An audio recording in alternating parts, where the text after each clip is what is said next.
Super exclusive news చూస్తున్నాం. ఆకాశంలో గులాబీ రంగు పూసినట్టు లక్షలాది ఫ్లెమింగోలు పులికాట్ సరస్సులో అడుగుపెట్టాయి. వాటికి స్వాగతం పలుకుతూ సూళ్లూరుపేటలో ఫ్లెమింగో ఫెస్టివల్ అట్టహాసంగా జరిగింది. అయితే ఈ రంగుల వేడుక వెనుక కేవలం పక్షుల పండగ మాత్రమే ఉందా, లేక ఈ ఫెస్టివల్ ని ఒక అవకాశంగా మార్చుకొని పర్యావరణాన్ని పరిరక్షిస్తూనే ఈ ప్రాంతాన్ని ఒక గ్లోబల్ టూరిజం హబ్ గా, ఒక అభివృద్ధి కేంద్రంగా మార్చాలని ప్రభుత్వం ఒక పక్కా ప్రణాళికతో ముందుకు వెళ్తోందా? ఈ పక్షుల పండగ వెనుక ఉన్న ప్రభుత్వ అభివృద్ధి వ్యూహం ఏంటి?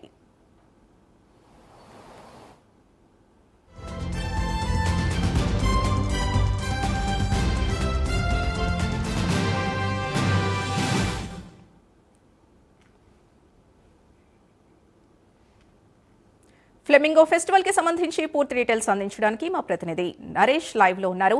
నరేష్, ఈ ఫెస్టివల్ నిర్వహణపై స్థానిక ప్రజలు, పర్యాటకుల నుంచి ఎలాంటి స్పందన వస్తోంది?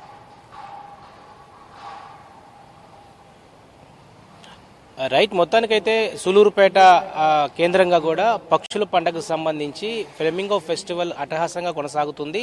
10, 11, 12 ఈ 3 రోజుల పాటు జరిగే ఫ్లెమింగో ఫెస్టివల్లో ఇప్పటికే అధిరథ మహారథులందరూ కూడా పాల్గొన్నారు. ప్రత్యేకించి కూడా 7 సముద్రాలు దాటి నింగిలోకి నుంచి దిగుతున్నటువంటి పక్షులకు విడిదిచ్చేందుకు కూడా ఏదైతే ఈ యొక్క పక్షుల పండుగకు సంబంధించి ఫెస్టివల్ అయితే చాలా అద్భుతంగా కొనసాగుతుందని చెప్పుకోవచ్చు. కనువిందులుగా కనిపిస్తున్నటువంటి ఆ పక్షుల యొక్క కోయ రాగాలతో ప్రేమ పక్షులందరూ కూడా వచ్చినటువంటి, అక్కడ విహార యాత్రకు వచ్చినటువంటి, ఏదైతే పక్షుల పండుగ తిలకించేందుకు వచ్చినటువంటి ఇటు ఎవరైతే పబ్లిక్ ఉంటారో వాళ్ళందరూ కూడా చాలా ఆనందంగా పరుస్తున్నటువంటి పరిస్థితి కనపడతా ఉంది. ఏదైతే ఈ యొక్క ఫ్లెమింగో ఫెస్టివల్ రాష్ట్రీయ పండుగ గుర్తింపు తెచ్చిందే టీడీపీ ప్రభుత్వం చెప్పుకోవాలి. 2016లో దీన్ని రాష్ట్రీయ పండుగగా గుర్తింపు పెట్టారు. అయితే అప్పటి నుంచి కూడా ఫెస్టివల్ని చాలా వైభవంగా నిర్వహిస్తూ ఉంటారు. అంటే మనం చెప్పుకోవచ్చు, సూలూరుపేట అంటే ఇటు బార్డర్కి దగ్గరలో, అదే చివరి బార్డర్ అంటాము. సో తడ వరకు కూడా ఏపీ బార్డర్ ఉంటుంది, ఆ తర్వాత తమిళనాడు బార్డర్ ఉంటుంది.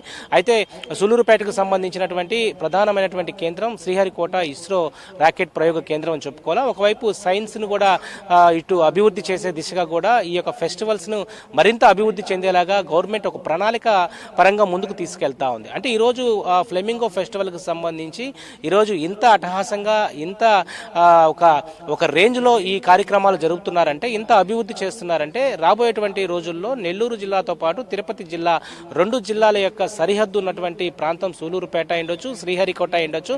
ఈ రెండింటిని ఒకవైపు గ్లోబల్ హబ్గా కూడా తీర్చిదిద్దేటువంటి అవకాశాలు ఉన్నట్టుగా ప్రజలు కూడా ఆకాంక్షిస్తున్నారు. ఈ నేపథ్యంలోనే ఆ ఏపీ ప్రభుత్వం దీన్ని ఒక ప్రణాళికబద్ధంగా ముందుకు తీసుకెళ్తుందని చెప్పుకోవాలి. ఎందుకంటే సూలూరుపేటకు సంబంధించినటువంటి ఏదైతే నేలపట్టు అయిండొచ్చు, పులికాట్ సరస్సు అయిండొచ్చు, ఇక్కడ ప్రధానంగా పులికాట్ సరస్సు, ఇక్కడ ఏదైతే పక్షుల ప్రేమికులు ఎవరైతే ఉంటారో ప్రతి ఏడాది కూడా జనవరిలో సంబంధించినటువంటి ఈ ఏడాదిలో 7 సముద్రాలు దాటి దేశ విదేశాల నుంచి వచ్చేటువంటి పక్షులకు విడిదిస్తుంటాయి. సో ఇక్కడే ఆ పక్షులు వచ్చి కొంతకాలం అక్కడే తమ సంతానోత్పత్తిని కూడా క్రమేణా ముందుకు తీసుకెళ్తాయి. ఇక్కడ పిల్లలు పుట్టిన తర్వాత మరలా 7 సముద్రాలు దాటి తమ ప్రాంతానికి వెళ్తూ ఉంటాయి. అంటే ప్రతి ఏడాది కూడా పక్షులు, అనేక జాతులు పక్షులు ఇక్కడికి వస్తూ ఉంటాయి. దీన్ని చూసేందుకు కూడా దేశ విదేశాల నుంచి కూడా శాస్త్రవేత్తలు వస్తూ ఉంటారు, పక్షుల ప్రేమికులు వస్తూ ఉంటారు. సో దీన్ని ఏపీ ప్రభుత్వం క్యాచ్ చేసుకున్నట్టుగా తెలుస్తూ ఉంది. ఈ నేపథ్యంలోనే అక్కడ ప్రధానంగా కూడా ఒక టూరిజం హబ్గా ముందుకు తీసుకెళ్లే ప్రయత్నం కూడా చేయబోతా ఉంది. రానున్నటువంటి రోజుల్లో నెల్లూరు, తిరుపతి జిల్లాకు సంబంధించినటువంటి ప్రాంతాలను అభివృద్ధి చేసే దిశగా కూడా